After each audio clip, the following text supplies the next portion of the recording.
Good morning. It is March 24th. My name is Bianca, and I am making another audio recording about the human trafficking, the sex trafficking, prostitution ring that's going on in Cincinnati, Ohio, and more in particular, the sex trafficking that's going on at the Anna Louise Inn in Cincinnati, Ohio.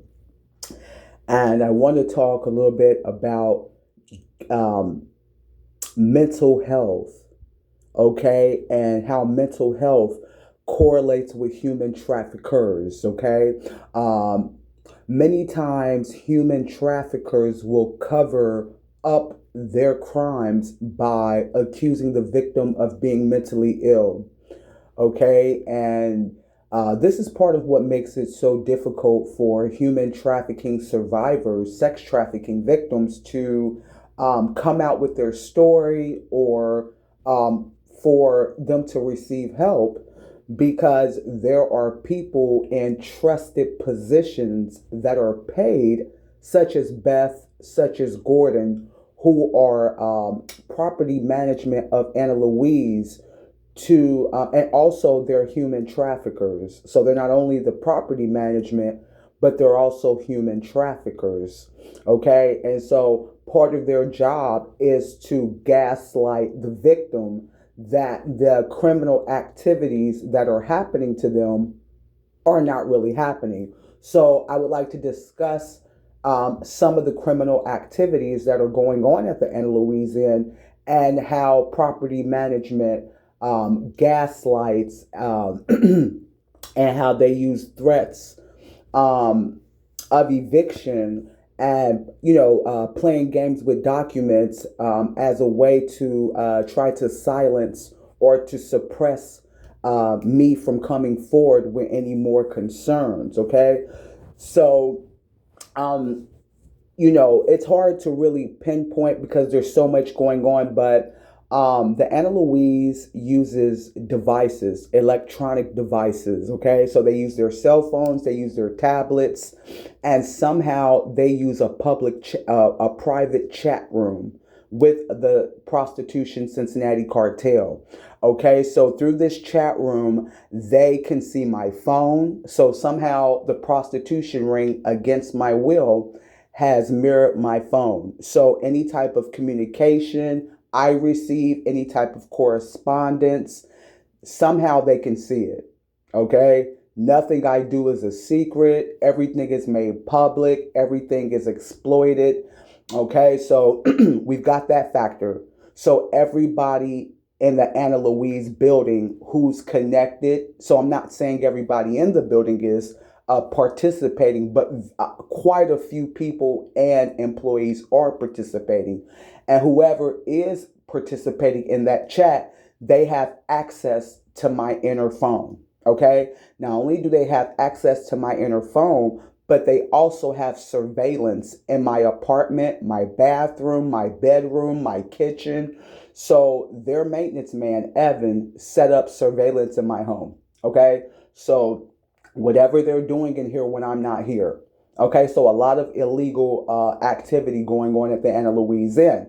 So not only can the cartel see inside my apartment, but every single resident and every single male and female employee who participates in this sex trafficking, they can see my private areas and everything. Okay, so every time I take a shower, go to the bathroom, any type of private anything, the whole building can see it. Okay, so this is the type of game, violent battery, sexual battery game they have going on at the Anna Louise. Okay, and so not only that, but anytime I try to go outside, anytime I go near my door, the cartel pays my upstairs neighbor, and they pay the neighbor on side of me to monitor me on surveillance, to watch every time I go near my door. They start thumping, they start beating, they start banging real loud.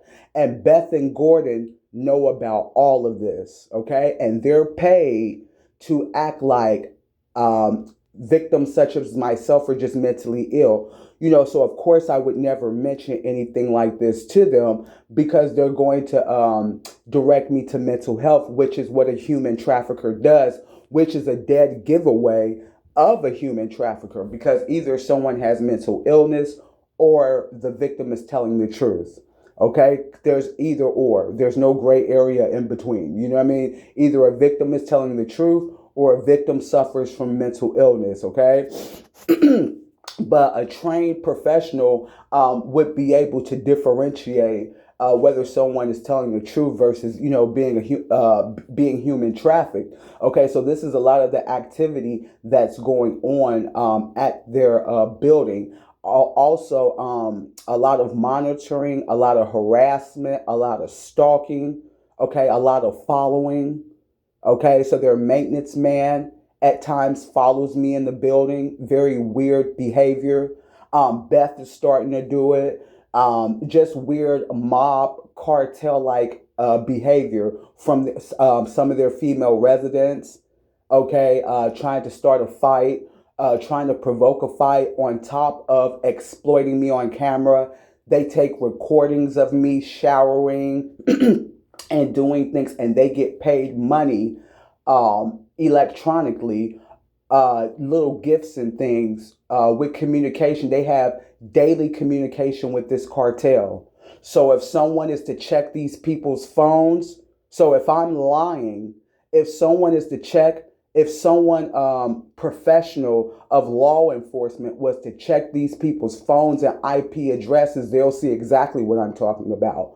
The chat room that they communicate with and what devices or whatever they're using to exploit me in my home, in my apartment, to all my residents, fellow residents, to male employees, and to feed like this is the Truman Show. They have my apartment set up like some circus act, live TV. Okay, involving almost all my neighbors and God knows who else around this neighborhood outside of Anna Louise.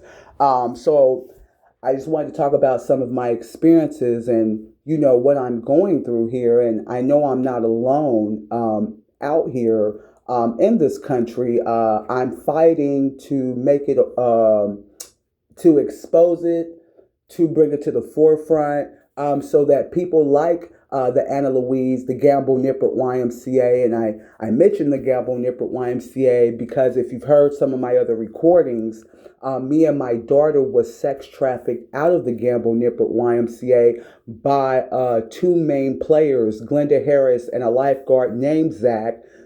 And they sex trafficked us because they stole all of my family's inheritance money. These are complete strangers, okay? These are not people who know me. They didn't even know me at the gym while working out there. No type of relationship, not even a gym social public relationship with these people. So I never even spoke to them at the gym. But somehow the Gamble Nippert YMCA employees have dug into my life, accessed my personal files, medical records, altered them, paid doctors, lawyers, judges to lie under oath and to accept bribes to see fraudulent cases, all sorts of things they've done with my information that I had no knowledge of, just piecing things together over the years. And they're trying to cover it up with the Cincinnati police. The Cincinnati police are working, and they've also lied under oath. Okay, so the Cincinnati police have a habit of lying under oath, okay, for criminals on purpose, knowingly, okay? So the Cincinnati police are helping Glenda Harris and Zach cover up the rape and possible murder of my daughter, inheritance theft, fraud, okay, forgery, and human trafficking, me and my child, okay? So they're covering that up by trying to frame me to get arrested. And part of the ways they do that is by paying your neighbors to start fights with you so that you can go to jail. And they have it set up to where your property management is also paid as well. So if you're hearing stories like this out here, and I've heard a couple of other stories from other people, And I know they're not lying. Why? Because the situation, it sounds so similar to my situation. I'm going to wrap it up there. I will make other videos in the future. And yeah, I'm going to wrap it up there. So take care and God bless.